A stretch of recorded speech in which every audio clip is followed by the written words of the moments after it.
We started Farid Center when we had a son who had special needs. He is a child with cerebral palsy, CP for short. And we found that there was a need for us to establish a center that would be geared towards intervention and therapy, and to help other children who are like our son, Mohammed Farid, to be able to achieve a modicum of some level of independence so that they won't be able to have a normal life as it is. And that's what made us to start Farid Center. When we started the center, the idea wasn't just ours alone, but it was more from those who we got in contact with and helped us to see how we could get help for our son. And the joy we saw on our son's face, mitigated us to see how we could give that kind of joy again to other children. What kind of joy am I talking about? I mean, the mere fact alone that we didn't always leave him behind when we are traveling, when we are going out. We always go out with him. So the joy, he always expresses that joy. He wasn't left behind, sitting at home doing nothing. So we felt if we open a center that can give that kind of happiness to other children.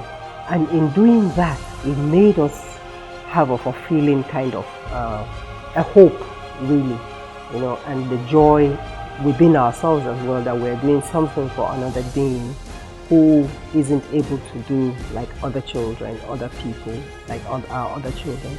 And when you see that joy expressed on their face, it gives you that happiness that you are the one that is helping them to be joyful, to be happy, and to see how they can achieve some certain goals, even if it's walking, taking a step, smiling, crawling, all these normal day-to-day activities which we take for granted. So it makes you very, very fulfilled and happy at the same time. When you have a child with special needs, it's hard enough.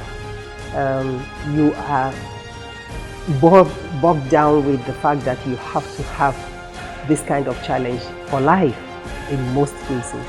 And even that is challenge enough as a parent. Then accepting that you have this child and the society accepting that this child is yours and they should treat that child in a humane way. It's another thing that you have to think about. People look at them with fear. They don't think they are human beings, they think they are spirits.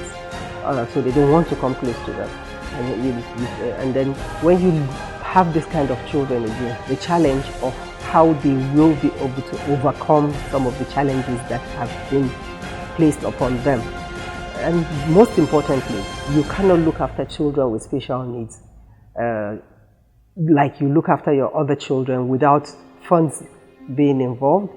Like my son, he will be 19, but he's still in diapers. Well, we are able to do that. It's either you are making that available for him, or you are making napkins available for him, or that's a challenge.